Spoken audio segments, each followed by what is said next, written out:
देखने में बहुत सुंदर है। ऐसा होता है बंधुओं कि एक होती है रूप की सुंदरता, एक होती है नेत्र सुंदर, नाक सुंदर, होठ सुंदर, त्वचा सुंदर, कान सुंदर, हाथ सुंदर, पैर सुंदर। लेकिन एक होती है कि व्यक्ति का जो परिवेश है, पता नहीं क्यों वो वैसे ही सुंदर बनता चला गया है। एक स्वरूप की सुंदरता होती है, एक स्वभाव की सुंदरता। भजन भक्ति स्वभाव को सुंदर बनाता है। कई लोग हैं वो रूप से भी सुंदर होते हैं, पर उनका व्यवहार स्वभाव और ज्यादा सुंदर लगता है। उससे प्रमाण मिलता है कि इनके अंदर भजन है, इनके अंदर भक्ति है।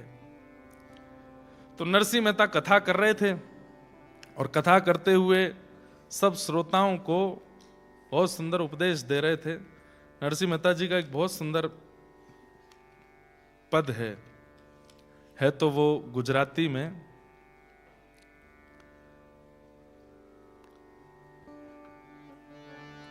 हम उसको बस भाव जो नरसिंह मेहता सुना रहे हैं, प्रवचन कर रहे थे, सब बैठ करके सुन रहे थे। भूतल भक्ति पदार्थ मूटू, भूतल भक्ति पदार्थ मूटू, ब्रह्मलोक नाही रे, भूतल भक्ति पदार्थ मूटू, ब्रह्मलोक नाही रे, पुण्य करी अमरापुरी पाम्या, अंत 84 माही रे, भूतल भक्ति पदार्थ मूटू, ब्रह्मलोक नाही रे, भूतल भक्ति पदार्थ मूटू।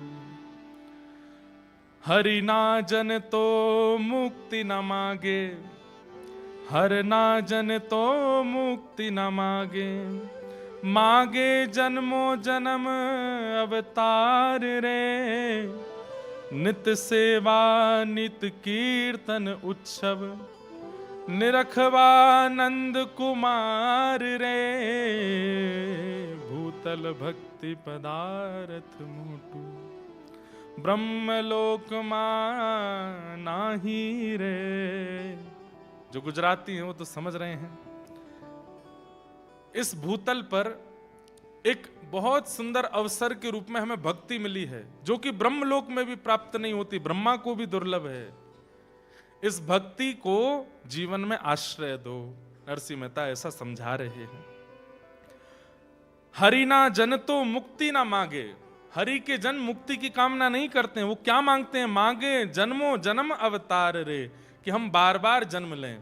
हरि हम कब होंगे ब्रजवासी, ठाकुर नंद किशोर हमारे, ठकुरानी राधासी, हरि हम कब होंगे ब्रजवासी, हरि हम अब उसको वैसे नहीं दो जैसे पहले था, उसमें ही मन लग गया। अब मेरा कर दो।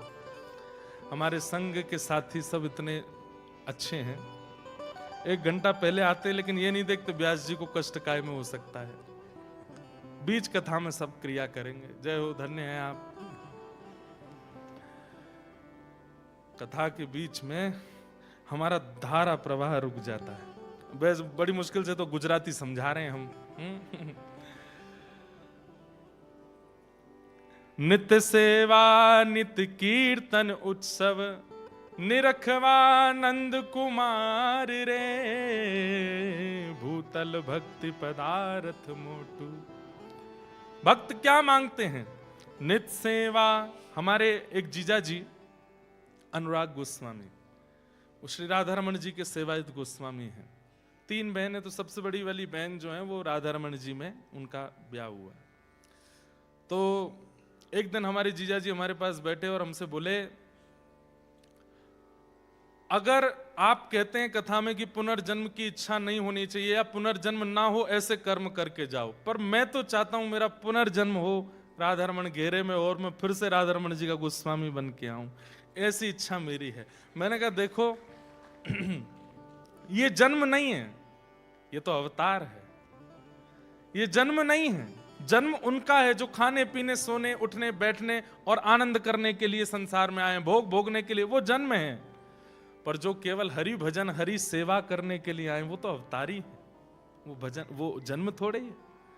वही बात यहां पर श्री नरसिंह मेहता कह रहे हैं, हरि ना जन तो मुक्ति ना मांगे, मांगे जन्मो जन्म अवतार रे, भूतल भक्ति पदार्थ मोटू। भरत खंड भूतल मां जन्मी, जिने गोविंद ना गुण गाया रे, धन धन रे एना मात पिता ने, सफल करी ने काया रे, भूतल भक्ति पदार्थ मोटू। धन वृंदावन धन ए लीला, धन ए ब्रजनावासी रे, धन ए ब्रजनावासी रे। अरे ब्रजवासी धन्य हैं, क्यों? श्री राधा रानी के पग पग पे प्रयाग, जहां केशव की केली कुंज कोटि कोटि काशी है। यमुना में जगन्नाथ, रेणुका में रामेश्वर, तरु तरु पे पड़े रहत अयोध्या निवासी हैं। गोपिन के द्वार द्वार हरिद्वार बसत, जहां बद्री केदारनाथ फिरत दास दासी हैं। स्वर्ग अपवर्ग लेकर वृथा करेंगे हम क्या, जान लो हमें हम वृंदावन वासी हैं, जान लो हमें हम वृंदावन वासी हैं। एक चीज का अहंकार तो हमारे मन से नहीं जाएगा, और ये जाना भी नहीं चाहिए कि हम ब्रजवासी। और ये अहंकार आप नहीं कर सकते कि आप नैरोबी वाले हो, यूएस वाले करते रहो, कोई फर्क नहीं पड़ता उससे। क्या हालत कर रखी है यूएस की देख लो। अरे भैया, ये अहंकार कि हम वहां के वासी हैं, ये तो ब्रजवासी ही कर सकते हैं। नरसिंह मेहता कह रहे हैं, धन वृंदावन धन ए लीला, धन ए ब्रजनावासी रे, अष्ट महासिद्धि आंगणिये रे उभी, मुक्ति छे एमनी दासी रे, भूतल भक्ति पदार्थ मोटू, ब्रह्मलोक मानाही रे, भूतल भक्ति पदार्थ मोटू। ए रसनो स्वाद शंकर जाने, ए रसनो स्वाद शंकर जाने, के जाने सुख जोगी रे, कोई एक जाने व्रजनो गोपी, कोई एक जाने ब्रजनो गोपी, भड़े नरसैयो भोगी रे, भूतल भक्ति पदार्थ मोटू, ब्रह्मलोक मानाही रे। नरसिंह मेहता प्रवचन कर रहे थे और आगे सबसे आगे बैठ करके उनका पुत्र श्यामल दास रो रहा है, नेत्रों से अश्रुपात हो रहे हैं। किस बात के लिए? कि मैं कितना भाग्यशाली हूं कि मैं नरसिंह जी का पुत्र हूं। नरसिंह जी के पास में भोजन की व्यवस्था नहीं है, नरसिंह जी के पास में कपड़े पहनने को लिए नहीं है, लेकिन नरसिंह ऐसे भक्त हैं कि उनके पुत्र इस बात का सौभाग्य मानते हैं। बहुत सारे श्रोता बैठे थे, गिने चुने लोग कथा सुनने आते थे। आज की कथा जैसे विश्राम हुई, सब लोग उठ करके जाने लगे, लेकिन एक तो श्यामल दास नहीं उठा और एक पीछे एक व्यक्ति नया नया बैठा था, वो भी नहीं उठा। नरसिंह मेहता बोले, मैं अपने श्रोताओं को जानता हूं, पर ये मैंने पहली बार देखा। कौन हो भैया? तब उन्होंने हाथ जोड़ करके कहा, बोले मैं बड़नगर से आया हूं, मेरा नाम दीक्षित है। मैं बड़नगर के बहुत बड़े एक उद्योगपति ब्राह्मण हैं, मदन राय मेहता, मैं उनका कुल पुरोहित हूं, मैं उनका कुल पुरोहित हूं। बहुत ध्यान से सुनिए, सब लोग इधर देख के सुनिएगा कथा। तो दीक्षित जी यहां क्यों बैठे थे कथा में? दीक्षित जी को उनके यजमान यानी कि मदन राय मेहता ने कहा था कि आप मेरे बेटे के लिए, मेरी बेटी के लिए सुयोग वर ढूंढ के लाओ। तो दीक्षित जी ने कहा कि हमारे गुजरात में जूनागढ़ है, वहां बहुत ब्राह्मण रहते हैं, मैं जूनागढ़ जाता हूं, वहां से कोई ब्राह्मण बालक देख के लाऊंगा आपकी पुत्री के लिए। क्योंकि मदन राय मेहता जो थे उस जमाने में 10 लाख की संपत्ति के स्वामी थे, बहुत बड़े आदमी थे, और उनकी पुत्री ब्राह्मणी, उसके लिए ऐरा गैरा कोई हो नहीं सकता था। तो इसलिए उनकी पुत्री के लिए सुंदर वर ढूंढने के लिए, पति ढूंढने के लिए ये दीक्षित जी निकले थे। तो मदन राय मेहता ने जूनागढ़ के सारंगधर नाम के एक व्यक्ति को पत्र लिख करके दिया कि मैं अपने कुल पुरोहित को भेज रहा हूं, मेरी बेटी के लिए अच्छा वर मिले, आप इनको जूनागढ़ में अच्छे ब्राह्मण परिवार दिखा दीजिएगा। ध्यान से सुनिएगा। तो जो सारंगधर जिसको पत्र लिखा था, उसने सोचा कि मदन राय इतने बड़े परिवार है, इतने धनवान हैं, उनकी बेटी से अगर मेरे बेटे का ब्याह हो जाए तो कितना अच्छा रहेगा। तो सारंगधर के पास जब दीक्षित जी आए तो सारंगधर जी ने कहा, आप बाहर तो बाद में देख लेना, पहले मेरा ही बेटा देख लो। तो दीक्षित जी ने जब उनका बेटा देखा तो बेटा व्यसनी लगा, चेहरे से ही व्यसनी, देखने से ही पता चल रहा था कि व्यसन करता है। तो उन्होंने कह दिया, भैया हमको तुम्हारा बेटा भा नहीं रहा, और दिखाओ। तो 2-4 उनके मित्र थे, उनके बेटे दिखाए, वो भी नहीं भाए। जब कहीं भी कोई बेटा नहीं भाया तो सारंगधर ने विचार किया, इनको कोई का बेटा भाई नहीं रहा है, अब क्या करें। तब 2-4 जो मन चले थे, जो चिढ़ते थे नरसिंह मेहता जी से, उन्होंने कहा, बोले अब ये कोई नहीं भा रहा है, बहुत बड़ा राजकुमार चाहिए, तो इनको एक काम करो, वो श्यामल दास है ना नरसिंह मेहता का, वो दिखवा दो। जब उसको देखेंगे तो अंत में ये आएगा कि भाई इस पूरे नगर में इतना बढ़िया कोई है ही नहीं, तो लौट फिर के तुम्हारे बेटे का ही तिलक करके चले जाएंगे, श्यामल दास से मिलवाओ। अब लोग बाग भक्तों के साथ करना तो चाहते हैं छल, लेकिन ठाकुर जी उस छल को सुंदर क्रिया में परिवर्तित कर देते हैं। अब वो दीक्षित जी को भेज दिया, बोले देखो पूरे जूनागढ़ के अच्छे लड़के देख लिए, आपको कोई पसंद नहीं आया, अब एक ही बचा है, उस जैसा भगत, उस जैसा सुंदर, उस जैसा सुयोग्य लड़का अगर आपको पसंद नहीं आया तो फिर आपके लिए इस धरती में कोई लड़का है नहीं। बोले कौन? बोले हमारे यहां नरसिंह मेहता है, उनका बेटा श्यामल दास। आहा, दीक्षित जी इसीलिए कथा में बैठे थे। नरसिंह मेहता जी का प्रवचन सुनकर के उनके भाव तो भरी गए, तुरंत गए, बोले मैं मदन राय मेहता का कुल पुरोहित हूं, आपका पुत्र श्यामल दास, उसको देखना चाहता हूं। नरसिंह मेहता बोले क्या देखना चाहिए? ये बैठा, यही है मेरा पुत्र। पीछे मुड़ करके देखा तो नेत्रों में आंसू, भाव विभोर श्यामल दास पड़ा है। ये स्थिति देख करके दीक्षित जी बोले, भैया मैंने लड़के तो बहुत देखे, लेकिन कथा में इतने भाव से बैठ के कथा सुनने वाला लड़का मैंने नहीं देखा। नैन नक्श देखना दूर की बात, बाकी की चीजें देखना दूर की बात, उन्होंने तो पक्का कर दिया, बोले यही हमारे यजमान की बेटी के लिए, इससे अच्छा बेटा नहीं मिलेगा। नरसिंह मेहता बोले रुकिए रुकिए रुकिए, इतनी जल्दी निर्णय मत लीजिए।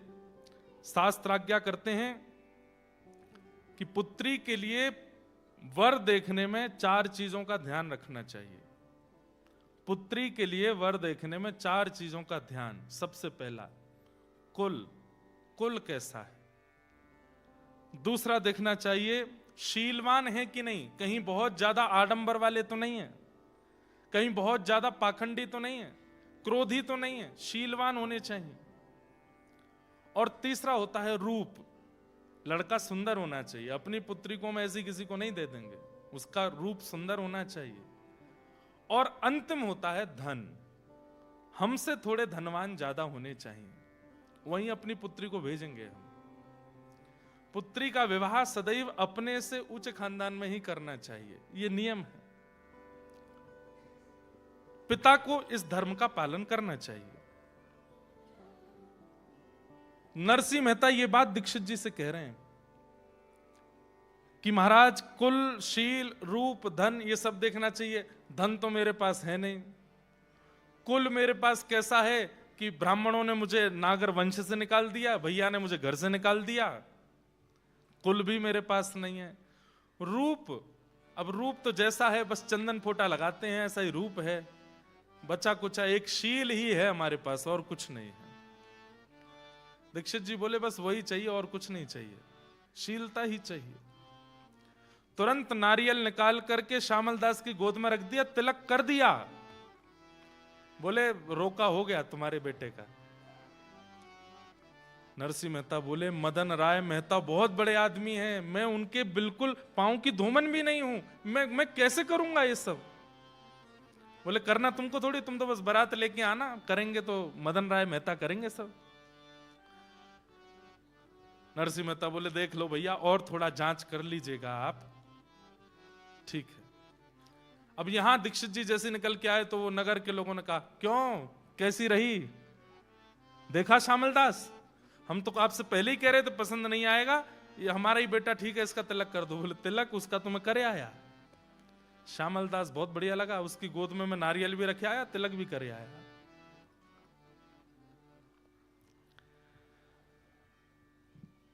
सब नरसिंह मेहता से चिढ़ने वाले सोचने लगे हम करना तो कुछ और चाहते हैं, हो कुछ और कैसे जाता है।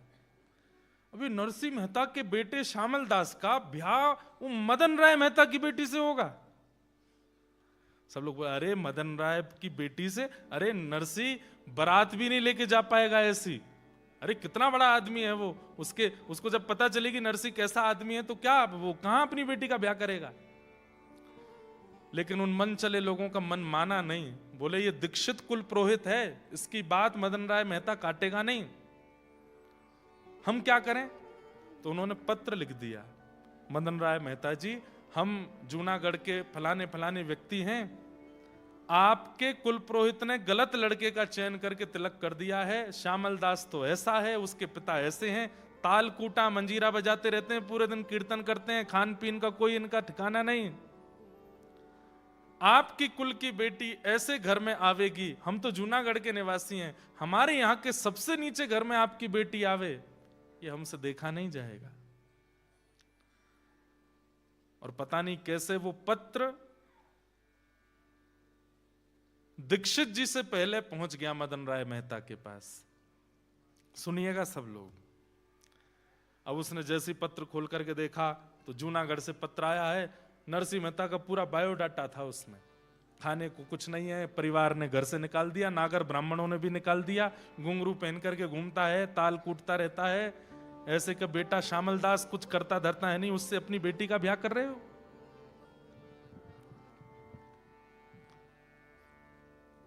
देख करके मदन राय तो बहुत परेशान हुआ, बोले मेरे कुल गुरु कैसे बेटे का तिलक करके आए। यहां पर कुल गुरु जैसे ही आए आकर के वो तो नाचने लगे। मदन राय ने जाके चरण पकड़े, गुरुजी इतने प्रसन्न, बोले इतना सुंदर लड़का मिला है तुम्हारी बेटी के लिए। बोले मैं जानता हूं श्यामल दास। तुम कैसे जानते हो। बोले नरसिंह का बेटा। बोले हाँ हाँ हाँ वही वही वही। गुरुदेव कुल के गुरु कुल का भला सोचते हैं, आप क्या करके आए हैं। वो नरसिंह के यहां पर भोजन करने को अन्न नहीं होता, वो पूरे दिन ताल कूटता रहता है। आप जानते हैं कि मेरा कुल कैसा, परिवार कैसा, संपत्ति कितनी, और फिर भी आप ऐसे के बेटे से मेरी बेटी का ब्याह निश्चित करके आए। मैं मरते मर जाऊंगा लेकिन अपनी बेटी को श्यामल दास से ब्याह नहीं कराऊंगा। कुल पुरोहित बोले तुम्हें कैसे पता कि ये सब स्थिति है। बोले देखो पत्र आया है। बोले तुम वो नहीं देख पाए जो मैं देख करके आया हूं। अरे दूसरों के घरों में जाते हैं तो संपत्ति दिखाई देती है, दूसरों के घरों में जाते हैं तो व्यवस्थाएं दिखाई देते हैं। नरसिंह के घर में जाकर के तो वृंदावन का अनुभव हो रहा था, नरसिंह के घर में जाके द्वारिका का अनुभव हो रहा था। नरसिंह के घर में जाके ऐसा नहीं लगता कि यहां लोग रहते हैं, ऐसा लगता था कि यहां परमात्मा रहता है। तुम्हारी बेटी, तुम भले ही बहुत धनवान हो, नरसिंह इतना धनवान नहीं है, लेकिन तुम्हारी बेटी उस घर में बहुत प्रसन्न रहेगी, और मैं तुम्हारा कुल गुरु हूं, मुझ पर थोड़ा तो विश्वास करो। अरे कल को मेरी बेटी को अगर दुख लगा तो आप जाएंगे उसको संभालने के लिए? मैं बस आपसे एक ही प्रार्थना कहता हूं, गुरुजी आज तक आपकी बात नहीं काटी, लेकिन उससे अपनी बेटी का ब्याह नहीं करूंगा। यहां दीक्षित जी ने भी हट कर ली, बोले कि मैं टीका वापस लेकर के नहीं आऊंगा, मैं संबंध तोड़ के नहीं आऊंगा। तुम चाहो तो मेरा अंगूठा काट दो जिससे मैं तिलक करके आया हूं, लेकिन ब्याह मैं पक्का करके आया हूं। अब मेरे प्राण चले जाएं तो तुम अपनी बेटी का ब्याह कहीं और कर देना, लेकिन मेरे जीते जी तो ब्याह वहीं होगा। पत्नी निकल के आई, मदन राय मेहता जी की आकर के बोली, आप क्यों गुरुदेव से इतना हट कर रहे हैं? अरे देखो देवी, मैं कहां मुंह दिखाऊंगा, कल को पता चलेगा मेरी बेटी का कहां ब्याह हुआ, लोग क्या बात बनाएंगे। लोग गुरुदेव कह रहे हैं सब ठीक होगा, हम पे इतनी संपत्ति है, हम इतने धनवान धनी मानी लोग हैं, कुछ धन संपत्ति हम भेज देंगे उनके यहां, वो व्यवस्था कर देंगे। अब गुरुजी करे आए हैं तो वहीं होने दो ब्याह। मदन राय मेहता ने बात मान तो ली, लेकिन रातों की नींद उड़ गई। कुछ घर के लोगों से उसने सलाह मशवरा की और कुछ घर के लोगों को एकांत में ले जाकर के बताया। बोले मेरी बेटी का ब्याह ऐसे ऐसे हो रहा है, वो देखने में तो सुंदर है लेकिन घर परिवार ऐसा है, मैं क्या करूं। बोले आप एक काम करो, नरसिंह मेहता जी को सीधे पत्र भेजो और पत्र में इतनी व्यवस्थाएं लिख दो, इतनी व्यवस्थाएं लिख दो कि हमको ऐसी बारात चाहिए, ऐसी बारात होनी चाहिए, ऐसी घोड़ी होनी चाहिए, बारात में आने वाले लोगों की पोशाक ऐसी होनी चाहिए, पाग ऐसी होनी चाहिए, इतनी व्यवस्थाएं लिख दो कि देख करके नरसिंह मेहता अपने आप ही संबंध तोड़ देंगे। बोला हाँ ये बात सही कह रहे हो। उन्होंने पत्र लिखा और पत्र में लिख दिया, हमको ऐसी बारात दिखानी है, हम बहुत धनी मानी लोग हैं, लोग बाग यहाँ देखने के लिए आएंगे कि कैसी बारात है, इतने घोड़े, इतने हाथी, इतने ये, इतने वो, ऐसे रत्न, ऐसे सब पहन करके आप लोग आइएगा। और पत्र फोल्ड करके उसके ऊपर जय श्री कृष्ण लिख के भेज दिया। नरसिंह मेहता जी के पास पत्र पहुंचा। जैसे ही पत्र पहुंचा, नरसिंह मेहता जी ने देखा पत्र के ऊपर क्या लिखा है, जय श्री कृष्ण। तुरंत देखकर अरे अरे, तो ठाकुर जी का पत्र, दूसरे का पत्र पढ़ना नहीं चाहिए। मैं दूसरे का पत्र नहीं पढ़ता। जय जय आपका पत्र है, आप पढ़ो। पत्र जाके वो अनओपन्ड पत्र, वो फोल्डेड पत्र ही धर दिया, देखा ही नहीं। खड़े खड़े ठाकुर जी के, नरसिंह देख तो ले घोड़े कितने हैं, ये हाथी कहां से आएंगे इतने।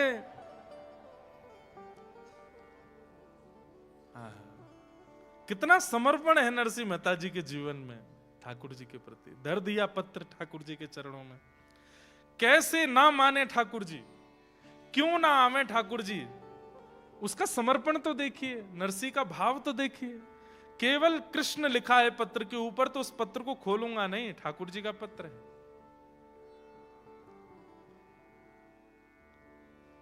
नरसिंह मेहता जी की पत्नी को ठाकुर जी ने स्वप्न दिया और स्वप्न में ठाकुर जी ने संकेत किया कि मेरे चरणों में एक पत्र रखा, उसको खोल के पढ़ लो।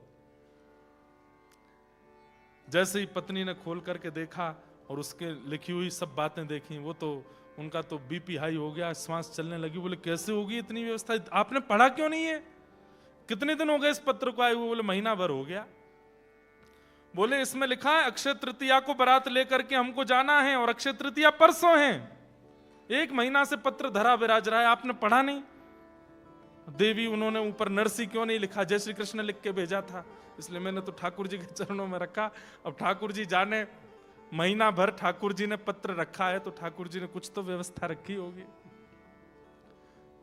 मेरा एक ही बेटा है, उसका विवाह होना है, परसों अक्षय तृतीया है, हमें बारात लेकर के निकलना है, घर में मंगल गान गाए जाते हैं, नगर की सब महिलाएं आती हैं, खूब उत्सव मनाए जाते हैं, कैसे होगा ये सब?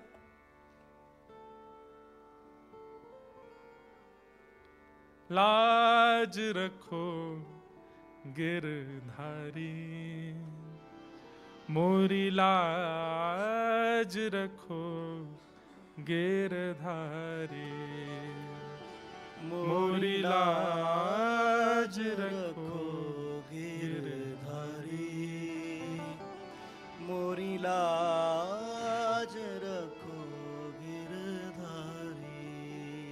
जैसी लाज राखी अर्जुन की, जैसी लाज रखी बंधुओं, की। एक बात बोलूं आपसे, निवेदन करूं, जीवन में कष्ट आवे, ऐसी ऐसी स्थिति आ जाए कि बस अब लगता है कि अब क्या करें, अब मरने के अलावा हम पे कोई और रास्ता नहीं है। भगवान ना करे ऐसी स्थिति कभी जीवन में आवे।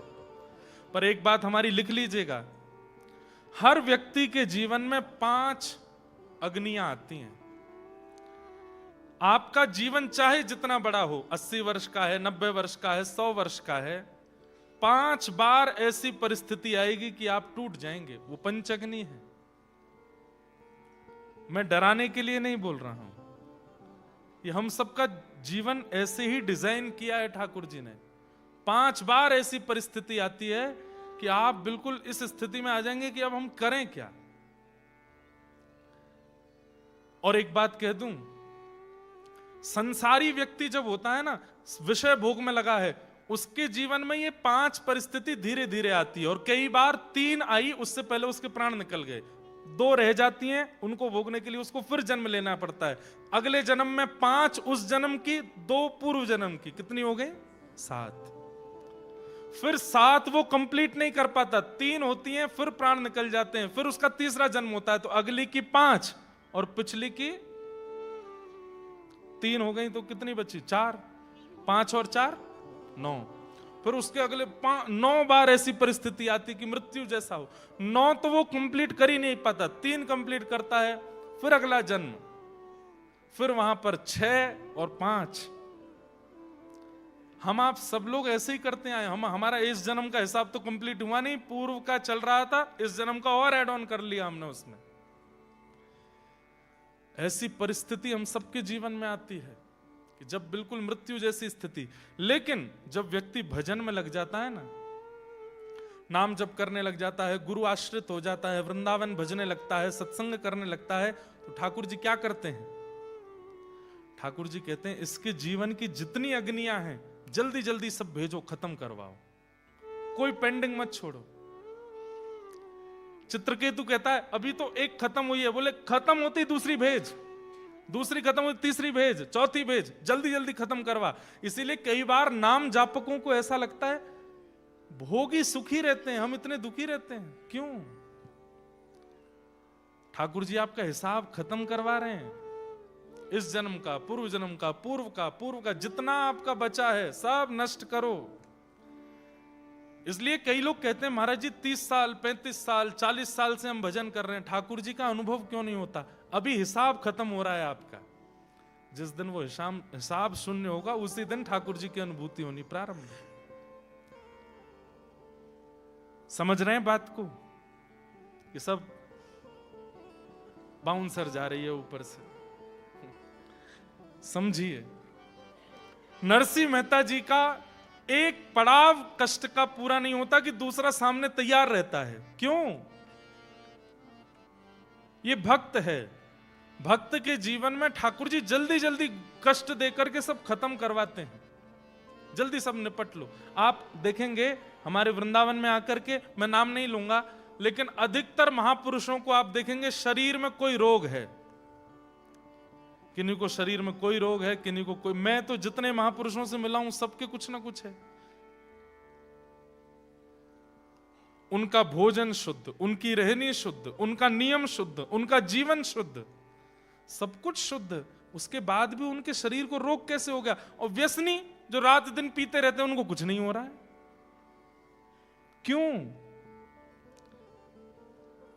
ठाकुर जी कष्ट नहीं दे रहे हैं, उनका जो इस जन्म का, पूर्व जन्म का, पूर्व से पूर्व जन्म का जो कर्म बंधन बचा है, जो शेष रह गया है, उसको निकलवाते हैं, निवृत्त करवाते हैं। इसलिए मैं अनुरोध करता हूं कि कष्ट आ जाए तो भोग लो, उसको समाप्त कर लो, उससे भागो मत, बस ठाकुर जी का नाम मत छोड़ना। और ये पद सूरदास जी का अगर याद हो जाए तो कभी ऐसी परिस्थिति आ जाए कि बस अब मृत्यु दिखाई दे रही है और कुछ नहीं, ठाकुर जी के आगे बैठ के गा लिया कीजिए, जैसी लाज राखी अर्जुन की जैसी लाज रखी अर्जुन की। भारत युद्ध पछारी ओ भारत युद्ध पछारी।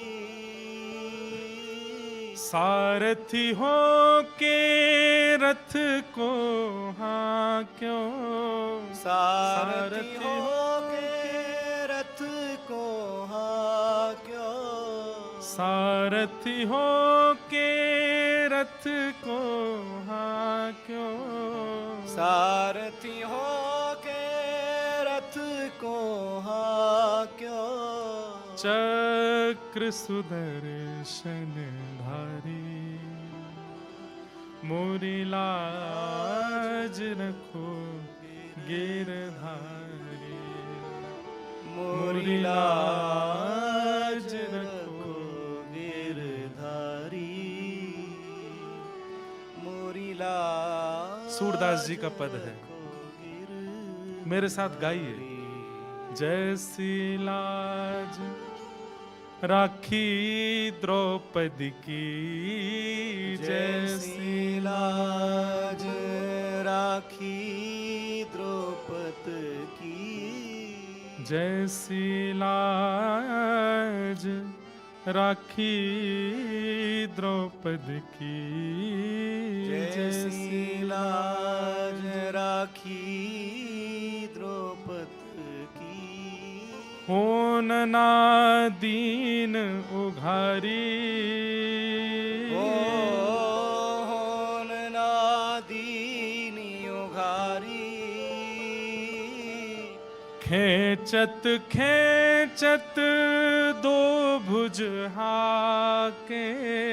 खेचत खेचत दो भुज थाके। खेचत खेचत दो भुज थाके। खेचत खेचत दो भुज थाके। दुशासन पचधारी चीर बढ़ायो मुरारी। मोरी लाज रखो गिरधारी। मोरी लाज रखो गिरधारी। सूरदास की लाज रखो प्रभु। सूरदास की लाज रखो प्रभु। अब को है रखवारी। अब को है रखवारी। राधे। इस पद की एक बहुत विशेष बात है। शुरुआत से लेकर के अंतिम प्रथम पंक्ति तक सूरदास जी ठाकुर जी से प्रार्थना कर रहे हैं, लेकिन इतने में भी ठाकुर जी ने जब नहीं सुना तो अंतिम पंक्ति में सूरदास जी ने ठाकुर जी से बोलना बंद कर दिया और क्या गाने लगे। राधे राधे सुमिरो प्यारे। राधे राधे सुमिरो प्यारे। श्री हरिदास दुलारी मैं शरण पड़ो हूँ तुम्हारी। मोरी लाज रखो गिरधारी। मोरी लाज रखो गिरधारी। सूरदास जी कह रहे हैं कि भैया ये नाए सुन रहे, किशोरी जी की शरण में जाओ। हमारे व्रज में एक और सूरदास हुए, उन्होंने ठाकुर जी का खूब भजन किया तो ठाकुर जी प्रकट हो गए और प्रकट होकर के बोले अब मैं तुम्हारे सामने आ गया हूं बाबा, अब भजन करना बंद कर दो, अब मैं आ गया हूं, मेरे चरणन में प्रणाम कर ले। तो सूरदास जी बोले आप अकेले क्यों आए हो? किशोरी जी को संग लेकर के क्यों नहीं आए? ठाकुर जी बोले तुम तो अंधे हो, तुमको कैसे पता कि मेरे साथ किशोरी जी नहीं आई? बोले मैं अभी तक भी अंधा ही हूं, इसलिए यह प्रमाण होता है कि अकेले आप आए हो। किशोरी जी आई होती तो आते ही आंख दे दी होती उन्होंने। किशोरी जी इतनी देर अंधा नहीं रहने देती मुझे। तो ठाकुर जी बोले अच्छा, तो फिर लगी शर्त, अभी किशोरी जी को बुलाऊं, अगर उनने आए करके बिना पूछे आंख नहीं दी तो बाबा तू हार जाएगा, फिर जो कहूंगा सो करना पड़ेगा। सूरदास जो थे वो बोले तो लगी शर्त ठाकुर जी किशोरी जी को बुलाओ, और उनने आते ही बिना बात किए बिना कछु पूछे यदि नेत्र दे दिए और आप हार गए तो आपको भी मेरी बात माननी पड़ेगी। बोले कहा जीवन भर मेरे नेत्रन के आगे रहना पड़ेगा। ठाकुर जी बोले ठीक है, शर्त लगी। तुरंत किशोरी जी को आह्वान की हो, राधे राधे करुणामयी कृष्ण प्यारी, मेरी सुधली जो श्री वृषभानु दुलारी, मेरी सुधली जो श्री वृषभानु। इतने में ही तप्त कांचन गौरांगी श्री राधे वृंदावनेश्वरी प्रकट हो गई। और जैसे ही किशोरी जी प्रकट हुई, प्रकट होकर के नेत्र खोल करके देखा श्याम सुंदर खड़े हैं, और बगल में एक बाबा है जिसके नेत्रों में पुतली नहीं है, मतलब अंधा है। ठाकुर जी बोले और श्यामाजू आप कहां ते आई हो इतना विलंब लगाए के? किशोर जी बोली बाद में बात करेंगे। बाबा के नेत्रों पे हाथ फेर करके तुरंत नेत्र प्रदान किए, और नेत्र मिलते ही जैसे ही बाबा के नेत्र प्रकट हुए, किशोरी जी बोली अब बताओ क्या कह रहे थे? बोले क्या कह रहे थे, क्या कह रहे थे? हार गए हो मैं? अरे करुणामयी किशोरी जी, इतनी ज्यादा करुणा काय को है आप में? अरे पूछ तो लो बाबा को नाम कहा है, पूछ तो लो काय को हमें बुलाए रहे हो है, क्यों मैं यहाँ खड़ा हूं, क्यों यहाँ आप आई हो? आपने बिना कछु पूछे विचारे सीधे वाके नेत्र प्रदान कर दिए। किशोरी जी बोली मुंह पे दूसरे को कष्ट देखो ना जावे, ऐसी हमारी प्रिया जी। आहा। जैसे ही नरसिंह मेहता ने ठाकुर जी से कहा कि नाथ अब मुझे चिंता नहीं है कि मेरे पुत्र की बारात कैसी हो,